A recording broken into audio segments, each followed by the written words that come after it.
Bonjour, bonjour encore chers amis, et toujours le salon de maître, cette émission pour valoriser des grands maîtres, cette émission qui, tous les samedis, à la rencontre de notre grand maître. Et là, aujourd'hui, nous sommes à Bel Air, sur la route en allant vers la Maca.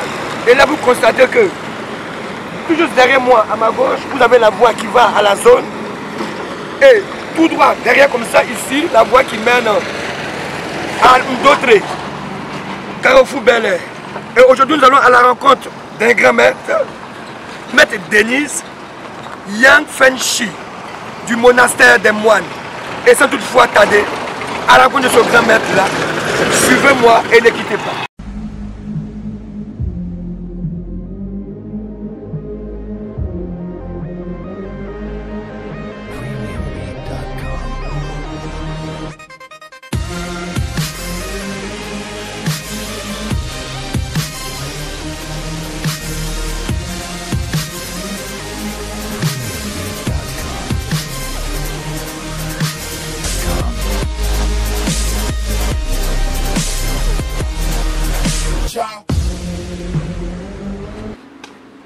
Alors, comme prévu, nous sommes au domicile du grand maître Denis Yang Fenshi.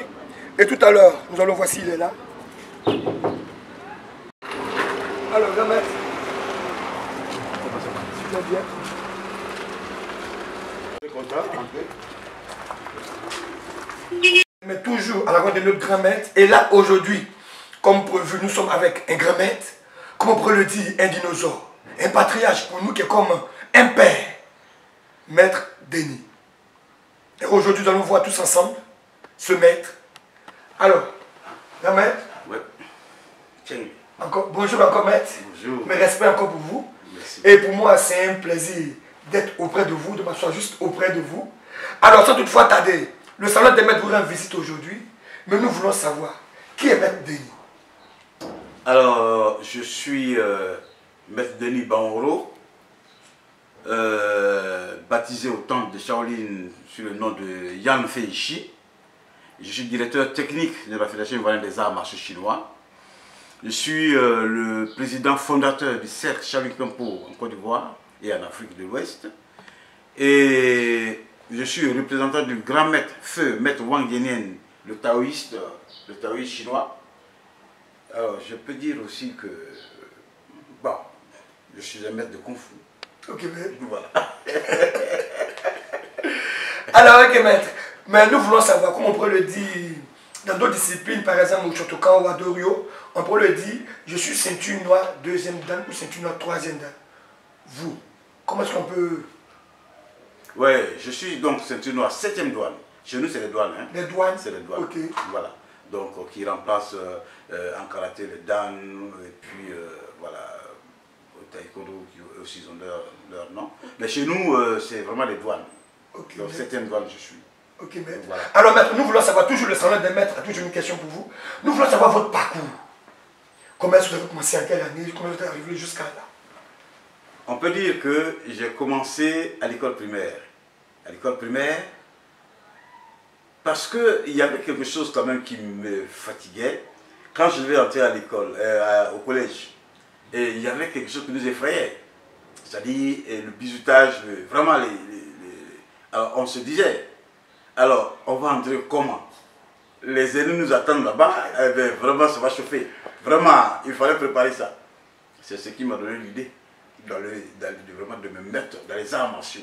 À l'école primaire déjà, CM1, CM2, intensifié, de telle sorte que si j'entrais en 6e, que vraiment ça, personne ne me dérange.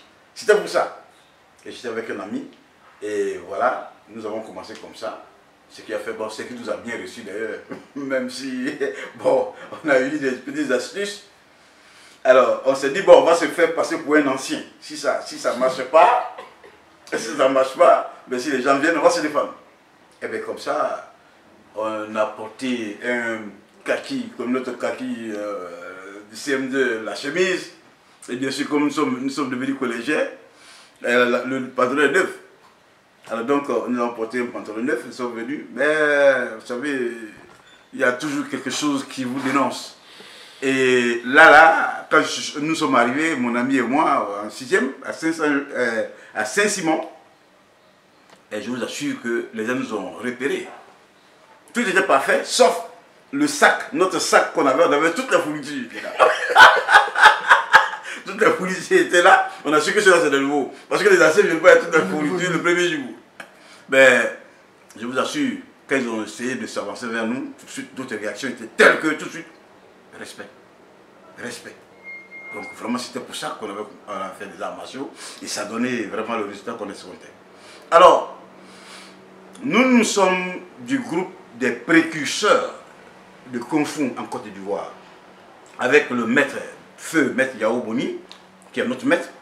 Nous l'avons accompagné dans les combats de reconnaissance de notre discipline en Côte d'Ivoire, ce qui a fait que nous nous sommes présentés dans la fin des années, au début des années 80, à l'école de police devant le conseil des grands maîtres, où il y avait, si j'ai bonne mémoire, Maître Suleiman Sanogo, il y avait Maître Konoba, Anchi Konoba, qui était là, il y avait Maître Gourouga Parfait, Maître Gourouga Charles, il y avait tous ces maîtres-là qui étaient là.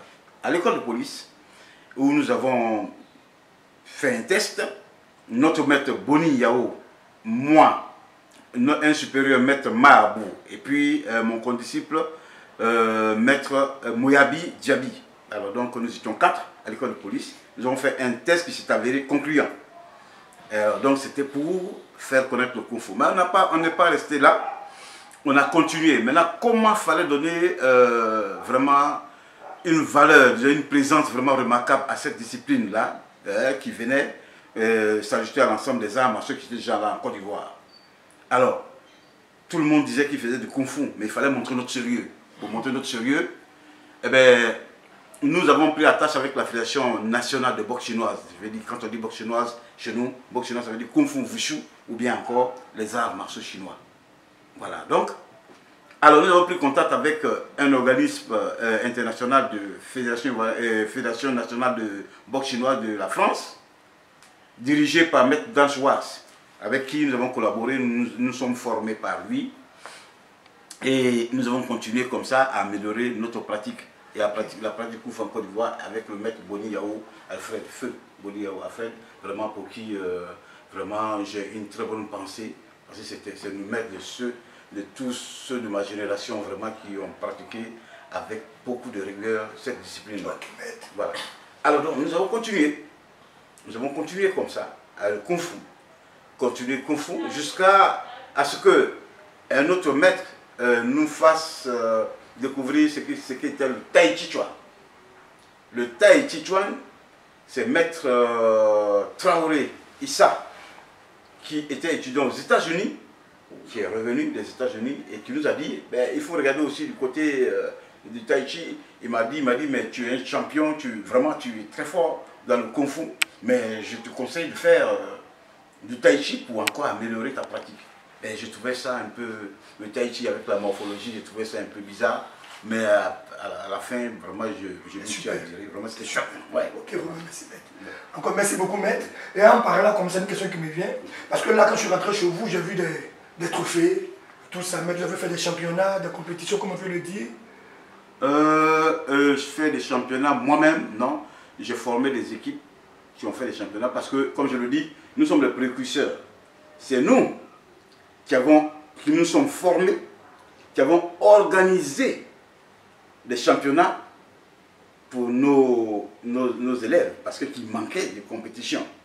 Donc, nous nous sommes formés, nous avons organisé des championnats, nous avons formé des gens pour être champions de Côte d'Ivoire, et nous avons accompagné nos élèves et l'équipe nationale de Côte d'Ivoire de Kung Fu Wushu, de la Fédération ivoirienne des arts martiaux chinois, aux différents championnats sous-régionaux, continentaux et internationaux. Ok, maître. Voilà. Merci beaucoup, maître. Alors, Je tiens à préciser que le Salon des Maîtres organise un festival des arts martiaux le 20 mai au Koweït. Et je tiens à préciser que tous les maîtres sont invités, toutes différentes disciplines. Vous êtes invités le 20 mai à ce festival au Koweït. Tous les maîtres, venez valoriser votre art. Venez faire parler de votre art. Venez faire la promotion de votre art. Tous invités. Alors, grand maître, oui. Nous voulons savoir, grand maître, une pensée pour les arts martiaux et pour votre discipline. D'accord. Alors, ma pensée pour les arts martiaux sera que vraiment les pratiquants des arts martiaux de cette génération, les jeunes là, qui s'intéressent à l'éthique des arts martiaux. Il ne faudrait pas que la compétition prenne le pas sur l'éthique, la pratique des arts martiaux. Vous voyez un peu, c'est pour ça que le grand maître n'avait pas voulu faire la promotion de la compétition parce que, vous voyez, la compétition tend nos élèves à la recherche de la gloire, qui est une vanité, et il délaisse l'essentiel, l'essence même des arts martiaux, qui sont l'éthique, les valeurs morales que les arts martiaux nous apportent. Alors donc, tant au Kung Fu que dans tous les autres arts martiaux, il serait bien que le trésor que nous apportent les arts martiaux, qui sont les valeurs morales, là, soient respectés, étudiés, et puis qu'on s'y conforme. Il faut les vivre. Vraiment ça, ce sont mes conseils, parce que courir après un championnat, oui, vous pouvez être champion, mais un jour, vous ne serez pas champion. Mais vous avez à vivre encore le reste de votre vie. Mais il faut vivre cette vie-là dans la dignité, dans l'honneur, dans le respect des valeurs morales. Ça c'est mon conseil. Alors, ok, vraiment, merci beaucoup, maître. Et là aussi, je crois que c'est une concession pour moi aussi. Mais je tiens à mettre, tout dernièrement, vous étiez dans un monastère. Oui. Un monastère en Chine, c'est ça, maître? C'est ça. Alors, parlez-nous un peu de ce monastère et comment vous êtes arrivé à là. Alors, donc, comme on le dit, toujours dans notre recherche, de nous améliorer et d'élever le niveau technique national dans les arts martiaux chinois en Côte d'Ivoire et en Afrique, eh bien, nous avons eu plusieurs stages. Nous avons des stages qui nous ont préparés à cela. Nous avons fait venir ici en Côte d'Ivoire un expert mondial chinois, maître du nom de James Son Fa, qui est professeur titulaire de l'université de Shanghai, qui a réformé le Kung Fu Wushu en Égypte et en France. Et c'est un expert qui est reconnu par la Chine pour faire la promotion des arts martiaux chinois en dehors de la Chine. D'ailleurs, même avec lui, j'ai eu 2 dames chinois. Les dames chinois sont des grades de douane qui sont reconnus par la Chine, qui engagent la Chine. Voilà, donc des douanes, j'ai eu 4e douane avec lui, j'ai eu 6e douane avec lui. Alors donc, vous dire que vraiment, c'est dans tous ces élans-là que nous sommes partis en Chine pour une formation. Et je vous assure que dans le temps de Shaolin, les Chinois ne blaguent pas avec leur affaire, les arts martiaux. Hein. Ça, on ne s'attendait pas à ça. Hein. C'est vraiment, c'était mortel. Hein. Ah oui, oui, c'était mortel. On nous fait lever à 5 h du matin pour commencer les entraînements du matin déjà. On finit les entraînements du matin, on vient à 7 h pour venir boire de la bouillie. Sans sucre. Non, c'est-à-dire vraiment c'était la simplicité quoi. Dans le monastère, on finit de boire la bouillie, on se rince, on se prépare pour aller encore à 7 h 45 pour voir encore les entraînements. Pour revenir à 11 h, déjeuner et puis repartir, nous reposer un peu, pour repartir à 14 h 45 encore à l'entraînement. Pour revenir à 17 h, manger, nous rincer et aller à 19 h pour l'entraînement de nuit, chaque jour. Wow. Ah oui, ça, c'était pas de la blague. Je vous assure que c'était pas de la blague. Et puis, dans le temps, qui est comme un village, vous voyez les enfants de 3 ans, 4 ans, tout le monde est élevé en même temps, les vieillards, tout le monde, tout le monde est dedans. Tout le monde est dedans. Et les gens, c'est vraiment, c'est quelque chose qui est édifiant. Et c'est comme ça. Les entraînements dans les rivières, sous le pied des montagnes, sur les montagnes, dans les forêts de pins, et vraiment sur les rochers. Vraiment, c'est à chaque jour, le maître désigne un lieu où il faut aller vraiment s'entraîner. Et bien, je vous dis qu'un jour même, on nous a envoyé par cas dans une ville. Et puis, On s'est dit que c'était pour faire une visite touristique. Et on nous a fait monter sur la montagne. Les célèbres montagnes qu'on appelle Sonyang. Les montagnes, voilà, c'est montagnes de la Chine du Nord, là, à côté du Yangtze, la montagne du fleuve Yangtze. Ces montagnes, les sons là, et nous sommes allés, on a grimpé la montagne, on a visité un peu, on s'est dit, bon écoutez, bon voilà, c'est bon comme ça, il faut que le car vienne nous chercher. Le maître a dit non, pas question. Le car ne vient pas vous chercher. Le car est parti du temple. Donc vous allez marcher. Si vous devez marcher sur le rebord des montagnes, parce que ces montagnes-là vous conduisent jusqu'au temple. Wow. Alors vous devez marcher sur le rebord des montagnes pour aller jusqu'au temple. Eh bien, ça, quand on dit rebord, quand vous voyez le sommet, quand vous voyez la paroi de la montagne, l'espace qui vous est donné, vous marchez dessus. Hein? Mais non, quand vous regardez là, c'est le vide. Non, votre estomac, ça rentre. Ah oui, non, vous vous dites, moi, il ne faut pas, c'est la mort. Mais les gens sont intéressés. Tous ceux qui étaient avec moi dans ce pèlerinage, dans cette étude de Shaolin là, ils se sont dit, mais qu'est-ce qui se passe? On n'a pas dit qu'on venait se faire tuer. C'est on dit qu'ils étaient des fonctionnaires chez eux. On ne peut pas, on ne nous a pas dit qu'on allait réussir notre vie au temps. Et deux fois, vous mettez vos pieds sur des pierres qui sont glissantes. Mais je vous assure, tous ceux qui avaient dit qu'ils avaient des vertiges, ils ont été guéris. Parce qu'il fallait marcher. Et on a marché, c'était comme de Bassam jusqu'à Ipour. Super, maître. Oui. Encore vraiment.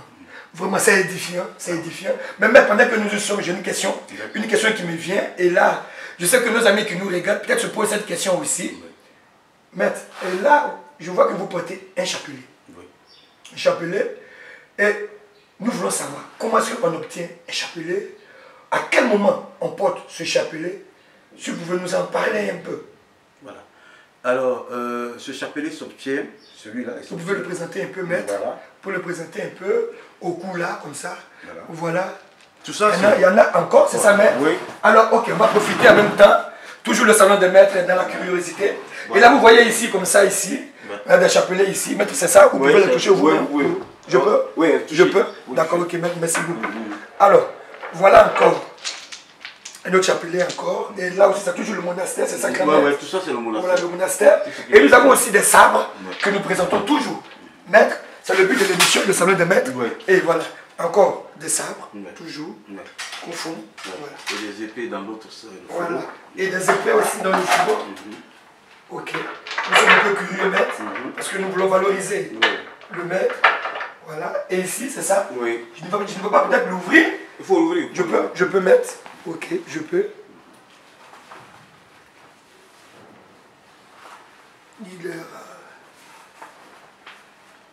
Ok, ici.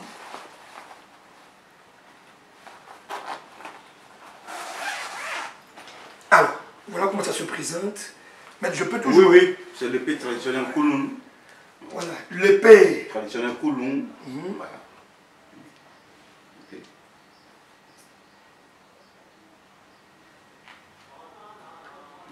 Alors, ok, maître, merci beaucoup. Alors, je l'arrange tout tranquillement. Ok. Je la ferme après, maître, dès qu'on finisse. Alors, maître, parlez-nous un peu. Alors, ce chapelet. ces chapelets m'ont été donnés par mes maîtres après la formation.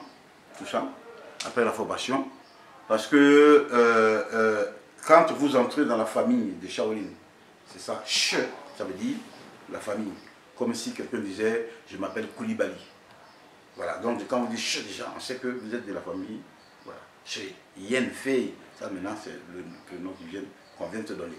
Après l'étude des astres, et toi-même ta date de naissance et tout, c'est une étude que les experts, les grands maîtres spirituels font, et puis à chacun, on trouve, selon son étoile, on donne le nom qui lui convient.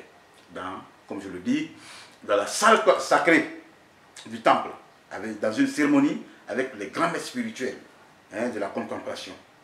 Alors, après avoir étudié Je vous assure que nous, notre groupe a été vraiment reconnu comme d'excellents pratiquants des arts martiaux, où nous avons vraiment forcé le respect même de l'abbé du temple. Le père spirituel du temple a été vraiment, on lui a rapporté que nous étions vraiment, c'était le top niveau. Depuis que les étrangers viennent pour se former au temple. D'ailleurs, il y a eu un groupe d'étrangers qui avait fait l'expérience. Avant nous, des anglophones. Il y a eu même mort d'hommes là-bas, parmi eux.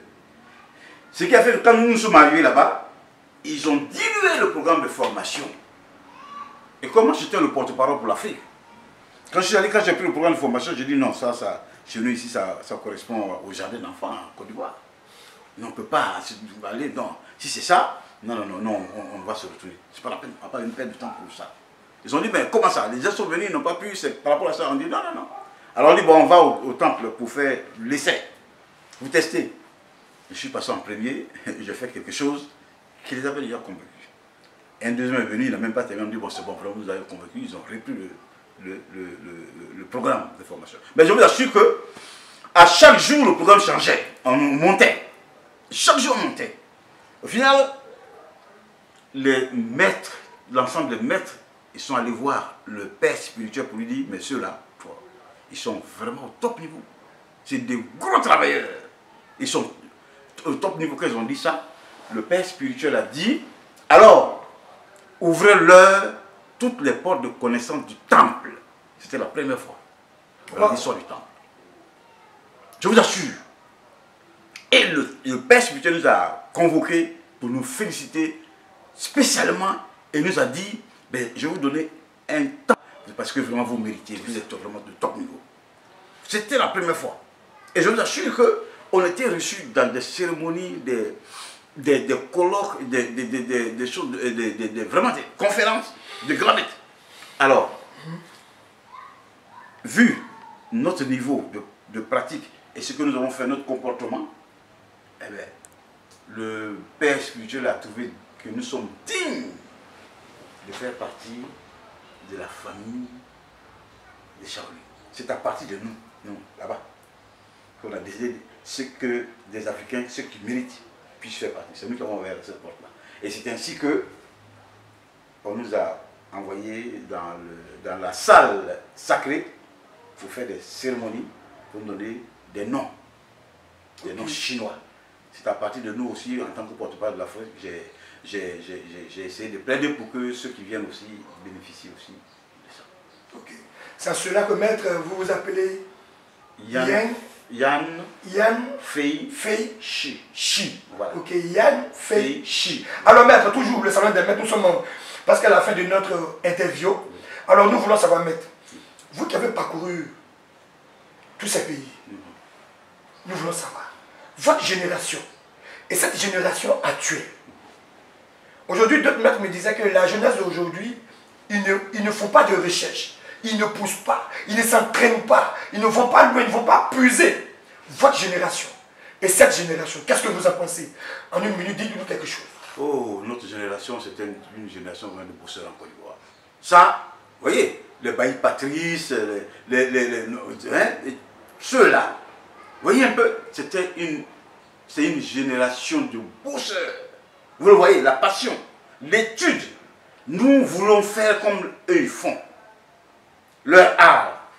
Donc, c'était une génération, ou c'est même une génération de vrais bosseurs, de grands bosseurs. Malheureusement, comme je le dis, la jeune génération ne table que sur la compétition. Vous voyez un peu? On ne voit pas l'esprit martial. La discipline n'est pas. Or, dans les arts martiaux, on doit pouvoir se discipliner et en pensée, en parole et en acte. Un pratiquant des arts martiaux, quand il arrive, vous devez être fier. Son comportement, son influence dans le milieu où il est, doit transformer, amener les gens à se transformer et à aller dans le sens où lui il va. Son comportement doit être beaucoup influencé. Mais malheureusement aujourd'hui, c'est des gens, ils veulent seulement être appelés que des champions ils sont beaucoup dans le sport, pas dans les arts martiaux. Vous voyez un peu? Les gens sont beaucoup dans le sport, pas dans les arts martiaux. Il y a une différence entre le sport de combat et puis les arts martiaux. Hein. Très différent. Vous voyez un peu? Donc, les gens ne vivent pas, comme je l'ai dit en tout début, l'éthique de leur art, le valeur morale prônée par leur art. Ils ne suivent pas ça. Ils sont dans un mouvement d'amplification de l'orgueil, de la fierté, de la vanité. Ça, c'est pas bon. Donc, notre génération, vraiment, c'est une génération qui a porté au haut les arts martiaux. En Côte d'Ivoire, mais surtout en Afrique, parce que cette génération a fait de la Côte d'Ivoire la plaque tournante des arts martiaux, voilà, en Afrique. Et vous allez voir même que la plupart des grands maîtres de toutes les disciplines, la plupart ont été formés en Côte d'Ivoire. Vous voyez un peu, partie de là que tout a rayonné. Voilà, ils viennent ici pour se former presque toutes les disciplines. Alors notre génération a été vraiment le fer de lance des arts martiaux en Afrique.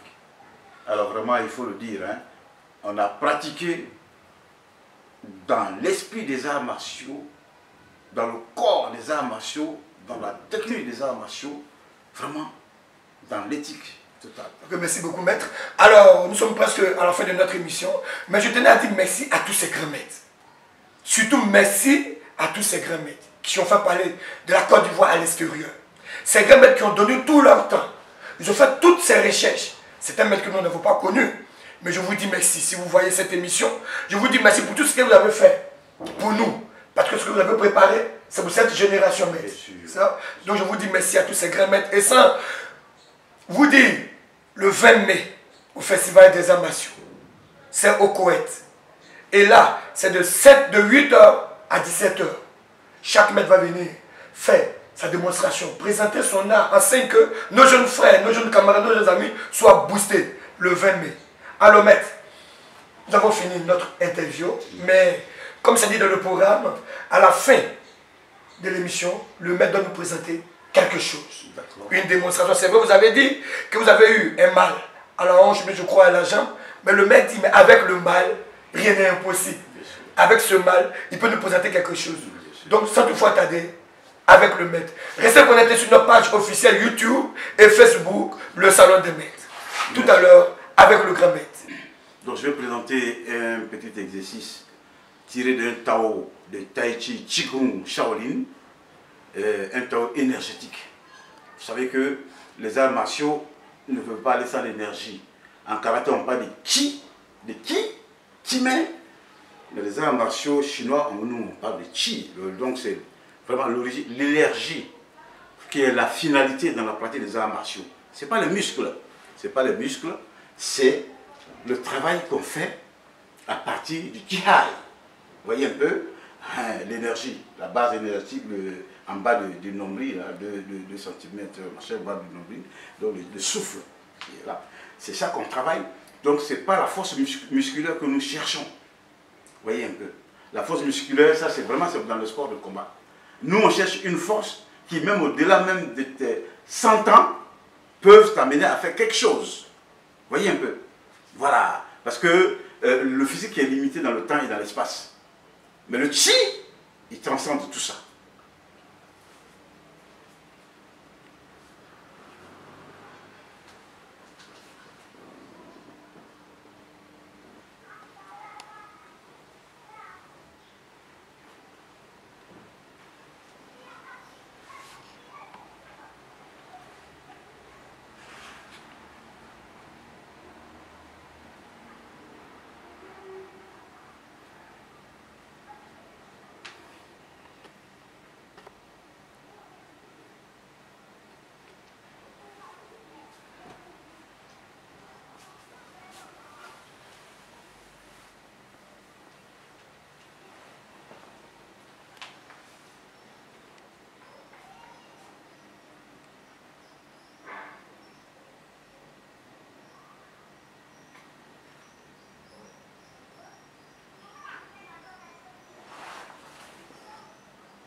un grand maître. Et tous vous devez constater que, maître, encore je vous dis merci. Merci beaucoup encore, maître. Et le salon des maîtres, toujours le salon des maîtres pour valoriser des maîtres, parler de ces grands maîtres-là. Et je tiens toujours à vous inviter le 20 mai au terrain béni, au Koweït, à venir participer à ce festival. Maître, vous devez aussi inviter à ce festival-là. Vraiment, vous voir, ça me fera plaisir parce que là, nous voulons donner de la joie dans le cœur de tous nos jeunes frères, tous nos jeunes amis, nos camarades, les amener, les sorties du milieu du monde et venir au karaté. Alors, le salon des maîtres, toujours votre émission pour valoriser les maîtres. Encore, n'oubliez pas de vous abonner sur notre page officielle YouTube et Facebook. Je vous remercie. Maître Kaza.